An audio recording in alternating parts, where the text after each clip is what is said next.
Haciendo casi una digresión, nos hemos referido a temas locales de gran importancia. El trato asimétrico que tiene esta provincia desde el punto de vista del gobierno nacional, que nos mantiene relegados en la calidad del transporte de las vías, con enormes costos ocultos para el desarrollo de esta zona, para los cuencanos, para sus sectores productivos y para la población en general. El abogado Rafael Ollarte, un distinguido experto en derecho constitucional, se encuentra ya en línea, probablemente oyó nuestras quejas, las de los cuencanos y los azuayos. Abogado Ollarte, esa es la realidad del día a día aquí en la provincia de Azuay. Eso explica también la esperanza y el interés de los azuayos particularmente, así como del resto de los ecuatorianos, por lo que está sucediendo en estas elecciones, que viven un momento muy complejo hasta ahora, sin una definición para la segunda vuelta, más allá de las proyecciones que hablan ya de un posible resultado. Cuéntenos su punto de vista, abogado Ollarte, sobre lo que está sucediendo en el país. ¿Qué salidas puede tener? No solamente ante esta situación que va a exigir un cuidadoso conteo voto a voto en el país, pero también las reacciones sociales que empiezan ya a darse, provocadas en buena parte por un pésimo manejo de lo comunicacional desde el Consejo Nacional Electoral, que en lugar de llamar a la tranquilidad, a la confianza a los ecuatorianos, ha hecho todo lo contrario. Le damos la bienvenida. Buenos días, don José Luis, un placer estar con usted y con todos los amigos de Antena 1 allá en la ciudad de Cuenca.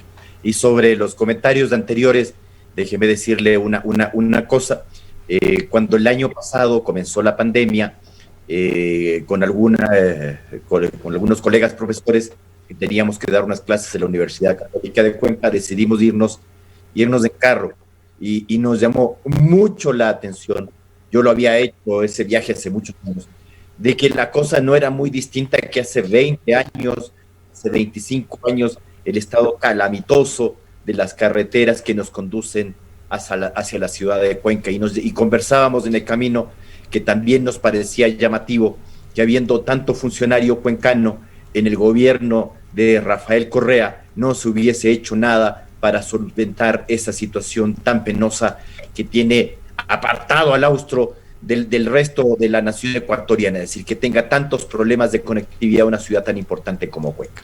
Ahora, respecto del tema electoral, sí hay que tener presente una cuestión.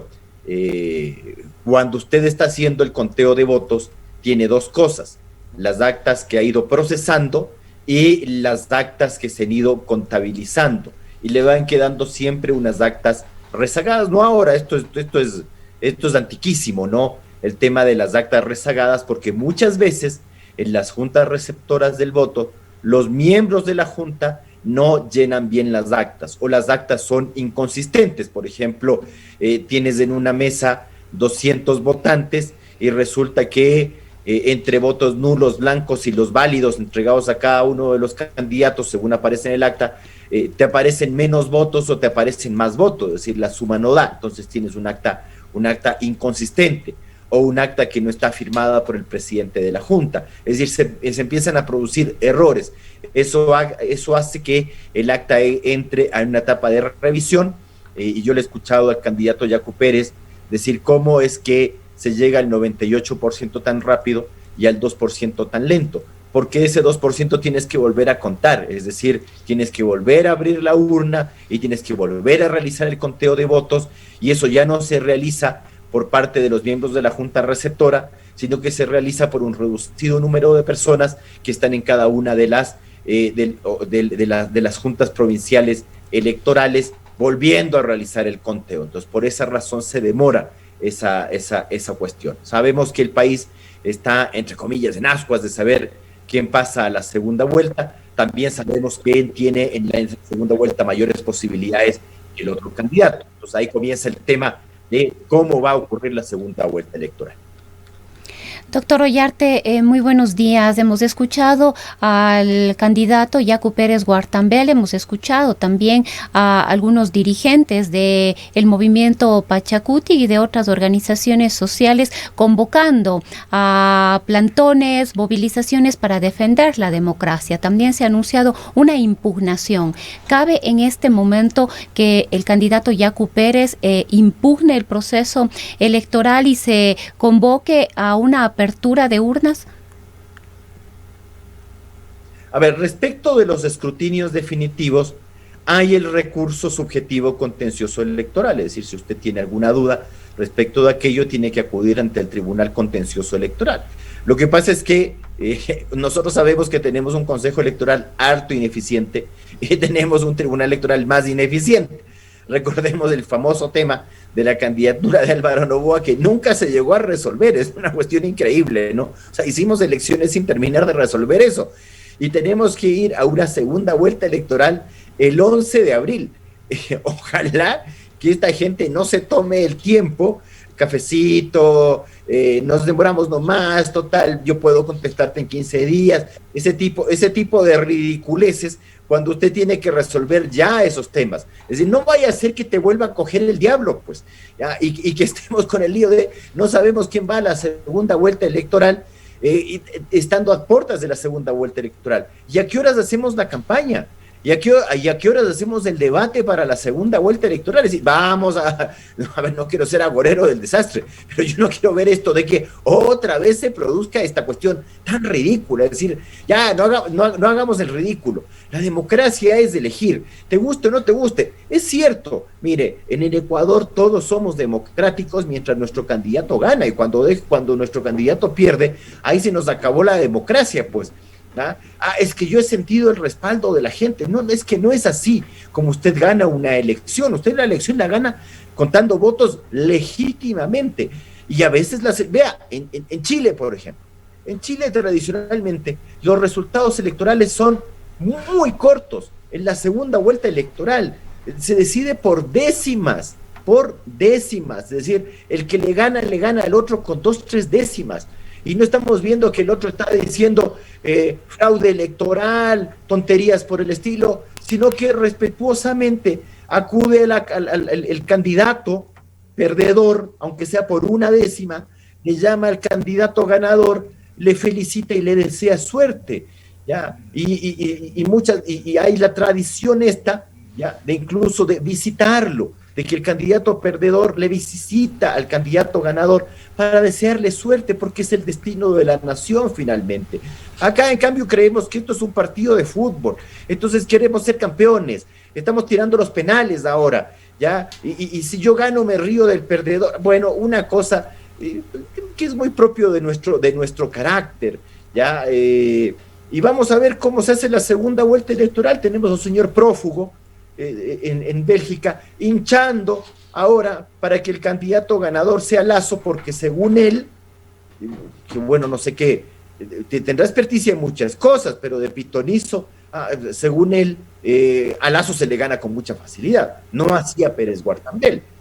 Pero ahora, independientemente del tema de quién va a la segunda vuelta electoral, cualquiera de los dos, Pérez o Guillermo Lasso, tendrán dificultades gubernamentales. Es decir, los que tienen mayoría parlamentaria, relativa ciertamente, no mayoría absoluta, pero son la primera mayoría, es el correísmo. El correísmo se va a dedicar a hacerle la vida imposible a cualquiera de los dos. Entonces veamos a cuál le hacen la vida más imposible. Ahora, abogado Ollarte, si me permite, Rosana, antes de ir a lo que vendrá después, en el momento actual, ¿qué recursos legales tienen a la mano probablemente o Lasso o Yacu Pérez para impugnar resultados o ir a un reconteo si así lo decidieran dentro de sus movimientos o partidos? Vea, honestamente no creo que Lasso... Sí, solamente para informarnos, que más allá de los criterios o posiciones que vayan a asumir, pero ¿qué recursos tienen a la mano? Le estoy pidiendo básicamente una lección en este sentido en derecho constitucional. Sí, don José, es el recurso subjetivo contencioso electoral. Usted puede impugnar, en ese caso, alguna nulidad de las votaciones, usted puede impugnar los resultados en el sentido de los escrutinios definitivos, los puede impugnar ciertamente, entonces ahí tendrá que entrar a revisar el Tribunal Contencioso Electoral, si los escrutinios, es decir, el conteo de votos, también la asignación de escaños se puede hacer, pero eso es en el caso de las elecciones parlamentarias, que alguien diga que se aplicó mal el método Webster o alguna cosa por el estilo, que el escaño tal que fue asignado a tal partido le corresponde a tal otra lista, pero en el caso de la presidencial es básicamente la impugnación de los escrutinios definitivos que realiza el contencioso electoral. Doctor Ollarte, hace un momento yo quería tener un comentario suyo respecto de lo que ya hemos conversado, y es la actuación o la forma de comportarse de los ecuatorianos frente a los resultados que emite el Consejo Nacional Electoral, y esto tiene un antecedente importante que tiene que ver además con esa desconfianza profunda que tiene el ecuatoriano o la ecuatoriana respecto de este organismo, que no es solamente en este proceso electoral, esto viene ya arrastrándose por varios procesos, con la sombra de los fraudes, de los apagones electorales y ahora de estas actas con inconsistencias. Entonces ahí un poco nos preguntamos cuán legítimo es este proceso que está llevando a cabo el Consejo Nacional Electoral cuando hay una diferencia tan corta y que sin duda alguna va a generar, está ya generando incertidumbre no solo en los movimientos políticos, en los candidatos, sino en los ciudadanos en general respecto de este voto a voto que va a definir quién pasa a la segunda vuelta electoral. Bueno, esto de cantar fraude en Ecuador es más viejo que el hilo negro, es decir, nuestros candidatos no son capaces de aceptar cuáles son los resultados, es decir, los candidatos creen que esto es un supermercado y por lo tanto, si no me gusta el producto, lo devuelvo y me dan lo que yo quiero. Pero no nos va a decir, abogado Ollarte, con todo el respeto, de que en Ecuador no se han manipulado resultados electorales. No. A ver. Han habido acusaciones de manipulación de resultados electorales. Eso es lo que ha existido. En el año 98, por ejemplo, se dijo de que quien había realmente ganado las elecciones era Álvaro Noboa y no Yamil Maguad. Ahora, que se haya demostrado aquel fraude, bueno, eso no ha ocurrido. Vemos que el año pasado, en las elecciones pasadas, en el 2017, Guillermo Lasso acusa fraude respecto de lo que ocurrió con un apagón de 1 hora en el conteo de los votos en la noche, aquella de la segunda vuelta electoral, en el que él aparecía ganador. Hay un apagón en el Consejo Electoral y de repente aparecen los resultados volteados y se acusó fraude y mucha gente, claro, le llamó la atención, dijo, ¿cómo es posible que cuando estábamos contando los votos normalmente y ganaba Guillermo Lasso, se dejan de contar durante 1 hora, no aparece nada en el sistema informático del CNE durante 1 hora y, oh sorpresa, Lenín Moreno iba primero y siempre se ha hecho ese señalamiento, que hubo una manipulación de los resultados electorales.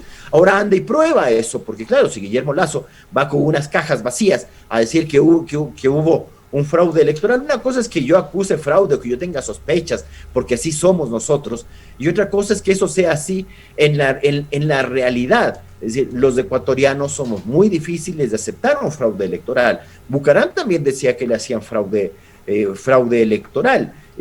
Todo el mundo dice que le hacen fraude electoral. Álvaro Noboa también ha dicho permanentemente que le hacen fraude electoral. Bueno, pero toda esta gente que alega que le han hecho fraude electoral, Guillermo Lasso, ahora Pachacutic, ahora, etcétera, han estado en la asamblea. Modifique el sistema de votación. Nosotros seguimos votando como en el siglo XIX, seguimos votando con papelito, con esferito, contando a mano, poniendo actas, llenando actitas a mano, poniendo las cuestiones. Para ahora por lo menos se escanean las actas, entonces ahí te sale inmediatamente la inconsistencia, porque la escaneas, dice aquí hay menos votos o más votos de los que deberían haber, tienes que contar entonces acta inconsistente. Por lo menos tenemos eso. Y hay una desconfianza en Ecuador del voto electrónico. Yo siempre le digo a la gente, ¿cómo maneja usted su cuenta corriente o su cuenta de ahorros? ¿Todavía la maneja como antes? ¿Todavía va al banco y el banco le saca un tarjetón y le anota ahí menos 100 sucres, le quedan 2.220, ¿ya? y todavía manejamos la cosa así de que cuando uno pasa un cheque en el banco, te sacan una de esas láminas y te empiezan a buscar con un lente a ver si la firma coincide o no coincide. Manejamos así las cosas, no las manejamos electrónicamente. ¿Cuándo vamos a tener en el Ecuador al fin un sistema de votación electrónica? Entonces aquí la gente le tiene miedo al voto electrónico, le tiene más confianza a una serie de gente que usted no conoce, que a manito le va poniendo los números de los votos y de repente ahí te cambian, pues por eso te salen los votos inconsistentes. Hasta el mismo Yacu Pérez ha dicho, me han puesto 0 cuando tenía 65, por esa razón el acta es inconsistente, pues señores, entonces hay que volver a contar.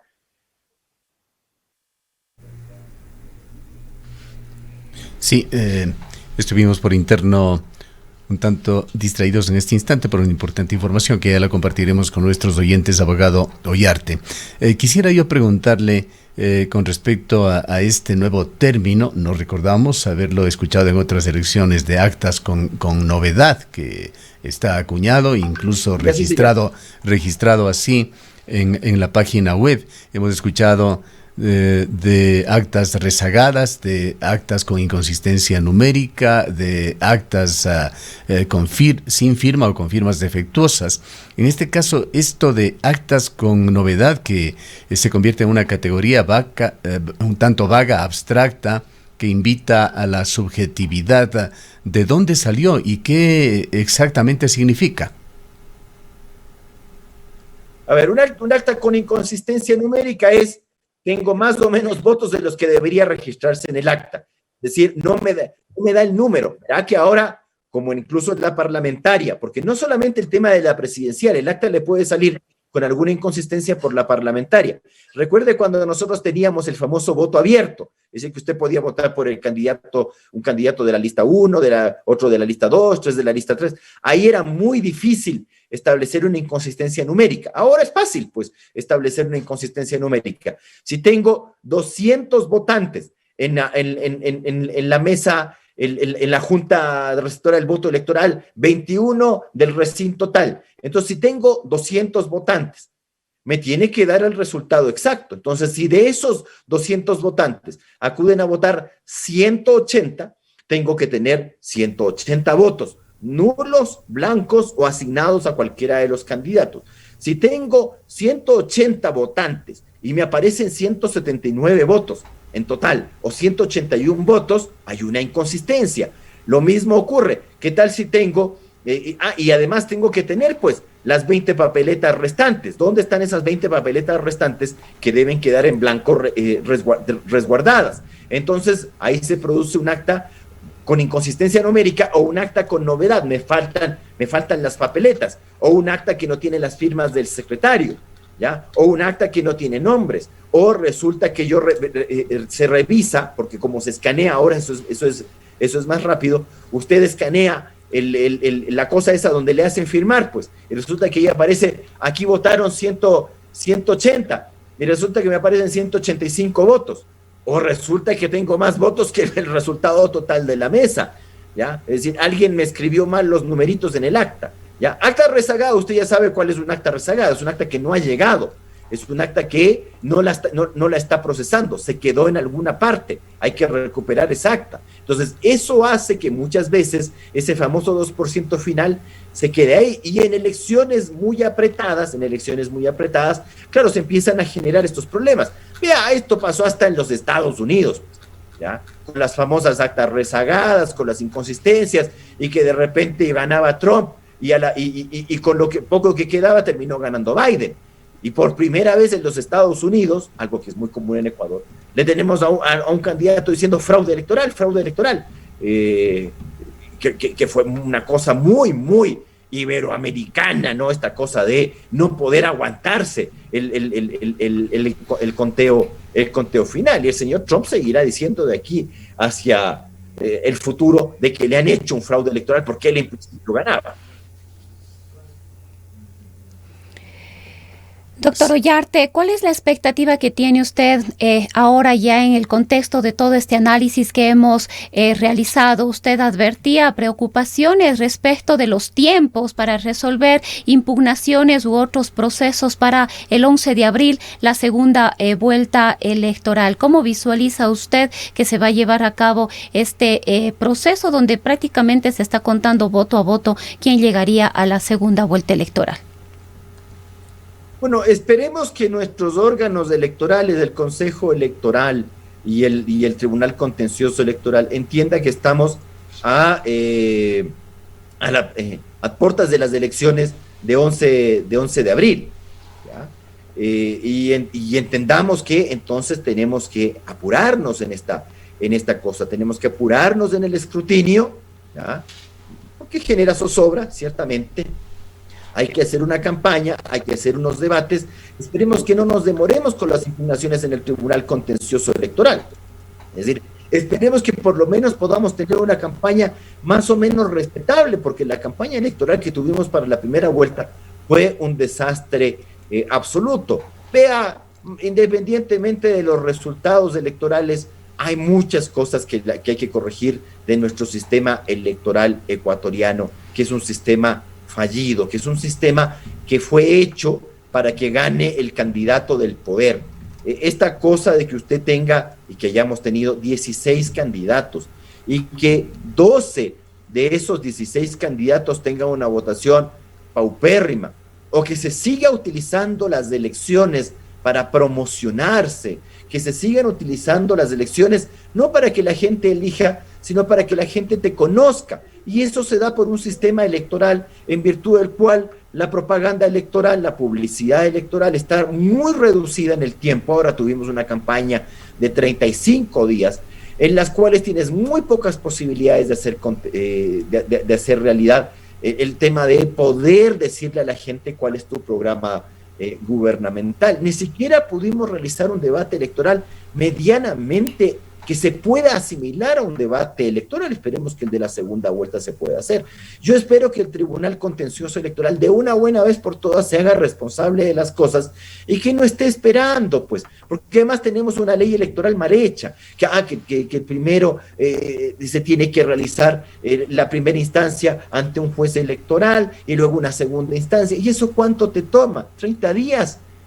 Vea, perdóneme, ¿cuánto vamos a estar con esto? Es decir, en un mes más vamos a seguir hablando de lo mismo, de quiénes son los que pasan a la segunda vuelta electoral. Sabemos que pasa el uno va a poder realizar su promoción electoral y los otros dos se van a comenzar a pelear. Naturalmente esto le conviene mucho al correísmo, que se peleen estas fuerzas electorales para que esa votación no se aglutine al candidato que le haga oposición al correísmo. Bien, queremos agradecerle mucho al doctor Ollarte por su valioso criterio. Él es un experto en derecho constitucional. En el Ecaustro, desde hace 20 años, trabajamos día a día para generar la energía que tú necesitas. Hoy, renovamos nuestro compromiso de servir a la región y al país, generando desarrollo con conciencia y conservación ambiental y siempre mirando al futuro. El Ecaustro es